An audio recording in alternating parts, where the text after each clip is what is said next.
행복을 잃어버린 시대, 왜 우리는 약으로 행복을 살까? 현대 사회는 인류 역사상 그 어떤 시대보다 물질적 풍요와 과학 기술의 발전을 이루었지만 아이러니하게도 사람들의 행복감은 오히려 낮아지고 정신 건강 문제는 심화되고 있습니다. 특히 우울증 환자의 수는 꾸준히 증가하고 있으며 이에 따라 한구울제 판매량도 기록적인 수준으로 치솟고 있습니다. 누구나 행복을 갈망하지만 왜 우리는 점점 더 약물에 의존하여 행복을 사려는 걸까요? 이 질문은 우리 사회의 깊은 단면을 들여다보게 하는 중요한 화두입니다. 이러한 현상의 배경에는 복합적인 사회적, 경제적, 문화적 요인들이 얽혀 있습니다. 첫째, 끝없는 경쟁과 성과주의가 행복을 앗아갑니다. 현대 사회는 무한 경쟁이라는 명목 아래 개인에게 끊임없는 성장을 요구합니다. 학업, 취업, 승진, 재테크 등 삶의 모든 영역에서 우리는 타인과 비교되고 평가받으며 이는 엄청난 스트레스와 불안감을 야기합니다. 마치 끝없는 쳇바퀴를 도는 듯한 이 과정에서 많은 사람은 번아웃을 경험하고 자신의 존재 가치를 오직 성과로만 판단하게 됩니다. 목표 달성에 실패하거나 기대에 미치지 못할 때 오는 좌절감은 깊은 우울감으로 이어지기 쉽습니다. 특히 소셜미디어는 이러한 비교 문화를 극대화합니다. 타인의 완벽해 보이는 삶을 끊임없이 접하며 상대적 박탈감을 느끼고 자신의 초라함에 대한 자괴감에 빠지기 쉬워집니다. 이러한 강박적인 성과주의는 진정한 만족이나 행복을 느낄 여유를 빼앗고 결국 정신적 고통을 회피하기 위한 약물 의존으로 이어질 수 있습니다. 둘째, 사회적 유대의 약화와 고립감 증대가 우울증을 부추깁니다. 과거에는 대가족이나 지역 공동체가 개인의 정서적 지지 기반이 되어 주었습니다. 어려움이 있을 때 서로 기대고 위로하며 문제를 함께 해결하는 문화가 존재했습니다. 그러나 현대 사회는 핵가족화, 1인 가구의 증가, 그리고 도시화로 인해 이러한 전통적인 공동체적 유대가 급격히 약화되었습니다. 물리적으로는 수많은 사람과 함께 살지만 정서적으로는 고립감을 느끼는 군중 속의 외로움이 만연해진 것입니다. 소셜미디어를 통해 수많은 사람과 연결되어 있는 것처럼 보이지만 이러한 관계는 대부분 피상적이며 진정한 공감과 깊은 교류를 제공하지 못합니다. 진정한 소통과 지지 없이 홀로 고통을 감내해야 하는 상황은 개인을 더욱 취약하게 만들고 우울증에 빠질 위험을 높입니다. 약물은 이러한 고립감 속에서 단기적으로나마 고통을 잊게 해주는 탈출구처럼 느껴질 수 있습니다. 셋째, 행복에 대한 잘못된 정의와 과도한 기대가 문제입니다.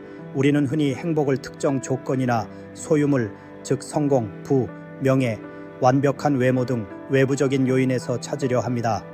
미디어와 광고는 끊임없이 이러한 기준을 제시하며 마치 그것들을 충족하면 행복해질 수 있는 것처럼 유도합니다.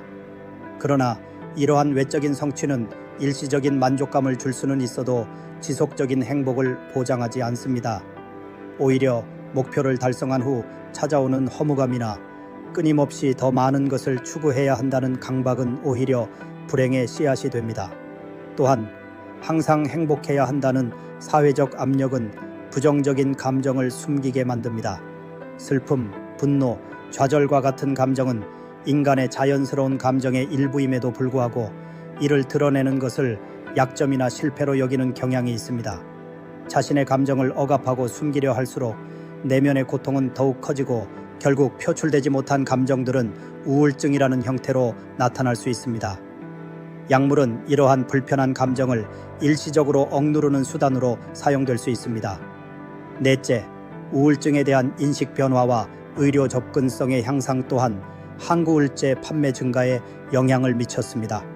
과거에는 우울증을 개인의 나약함이나 의지의 문제로 치부하며 정신과 방문을 꺼리는 경향이 강했습니다. 그러나 정신 건강에 대한 사회적 인식이 개선되고 우울증이 뇌 기능과 관련된 질병이라는 과학적 이해가 확산되면서 정신과 진료에 대한 문턱이 낮아졌습니다. 이는 분명 긍정적인 변화입니다. 도움이 필요한 사람들이 보다 쉽게 전문가의 도움을 받을 수 있게 된 것입니다. 그러나 동시에 경미한 우울감이나 일시적인 기분 저하까지도 쉽게 우울증으로 진단하고 약물 치료에 의존하게 되는 경향도 나타나고 있습니다.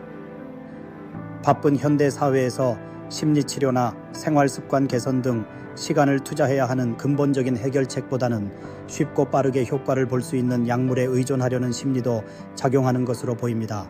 다섯째, 삶의 의미와 목적의 부재가 사람들을 방황하게 만듭니다. 물질적 풍요를 넘어선 삶의 의미를 찾지 못할 때 우리는 깊은 허무감과 무력감에 빠지기 쉽습니다. 단순히 생존을 위한 고통이 줄어든 대신 나는 왜 사는가, 무엇을 위해 존재하는가 와 같은 존재론적 질문에 대한 답을 찾지 못해 혼란스러워하는 사람들이 늘어난 것입니다. 이러한 의미의 상실은 삶의 동기를 잃게 만들고 이는 곧 우울증으로 이어질 수 있습니다. 약물은 이러한 공허감을 일시적으로 채워주거나 고통을 잊게 해주는 방편으로 사용되기도 합니다. 결론적으로 행복을 갈망하면서도 우울증 약에 의존하는 현상은 개인의 문제가 아닌 현대사회의 구조적 모순과 깊은 관련이 있습니다. 무한 경쟁, 사회적 고립, 행복에 대한 잘못된 이해, 그리고 정신건강에 대한 양면적인 인식 등이 복합적으로 작용하여 많은 사람을 우울의 늪으로 밀어넣고 있습니다.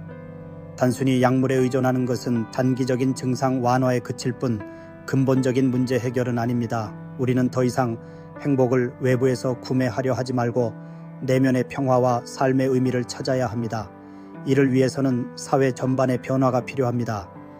과도한 경쟁에서 벗어나 공존과 협력의 가치를 강조하고 진정한 사회적 유대를 회복하며 행복의 의미를 물질적 소유가 아닌 관계와 경험 그리고 성장에서 찾아야 합니다.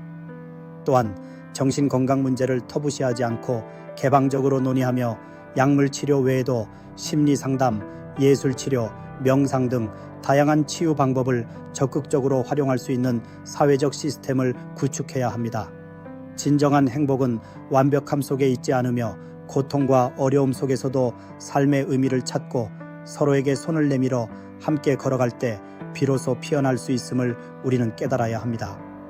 약이 아닌 우리의 마음과 사회의 연결망 속에서 진정한 행복을 찾기 위한 노력이 절실한 시대입니다.